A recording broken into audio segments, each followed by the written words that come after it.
ஆக்சுவலா இந்த பயம் உங்களுக்கு எப்ப இருந்து ஆரம்பிச்சது?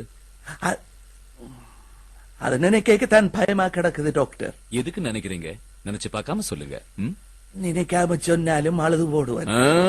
அழக்கூடாது, அழாம சிரிச்சுக்கிட்டே சொல்லலாம். சிரிச்சுக்கொண்டோம். அது மெத்த கடினம் தான் என்றாலும் முயற்சி செய்து பார்க்கிறேன். சின்னன்ல எல்லாரும் இந்த தைரியமான பிள்ளை என்றுதான் சொல்லுவேன். நானும் அப்படித்தான் இருந்தேன். அந்த நாளில எங்கட ஊர்ல ஒரு கலவரம் வந்தது. என்ன கலவரம் என்று அன்றைக்கு எனக்கு விளங்க இல்ல, இன்னும் விளங்க இல்ல. திடீரென்று ஒரு நாள் ஆகாயத்திலிருந்து கூரையை பிச்சு கொண்டு வீட்டுக்குள்ள நெருப்பு துண்டங்கள் மாறி வந்து விழுந்தது. செல்லடிக்கிறாங்கள் என்று கூவிக்கொண்டு அம்மாவும் அப்பாவும் என்ற கையை பிடிச்சு கொண்டு வீட்டுக்கு வெளியில வாஞ்சவங்க. அப்ப ஒரு நெருப்பு துண்டு அப்பாவின் காலில வந்து பட்டு கால் துண்டாடி போட்டு ஒரே அர்த்தம்.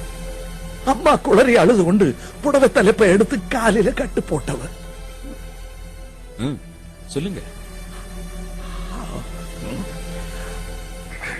அந்த நேரம் பார்த்து இஜும்பு தொப்பியும் கையில துப்பாக்கியமாக 4-5 பேர் அங்க வந்தவங்க.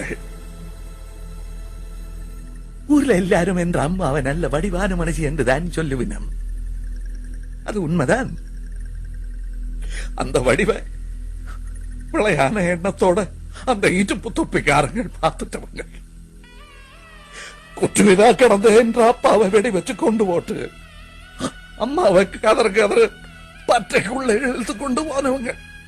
நான் சின்ன பெடியம் தானே, கையில இடச்ச காலி எல்லாம் எடுத்து அவங்கள மேல எரிஞ்சதான். அதுல ஒருத்தன் முடிய பிடிச்சு தூக்கிங்க எறிஞ்சவன். தலகல்ல போதும்பட்டு நினைவிழந்து போன நான் கண்ணை திறந்து வாக்க வடிவான என்ற அம்மா அந்த வடிவெல்லாம் போய் தலைவிரி கோலமா பிறப்பு பிடிச்சது போல இருந்தவன். ஒரு மடியில நான், இன்னொரு மடியில இறந்து போன என்ற அப்பா.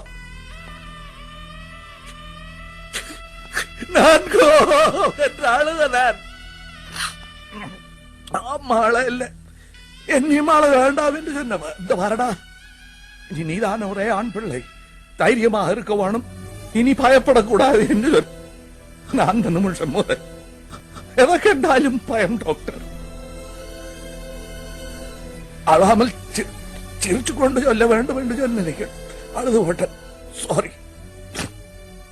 அதுக்கு பிறகு ஒரு பிரச்சனையில அம்மாவும் போட்டார். Cool down, cool down.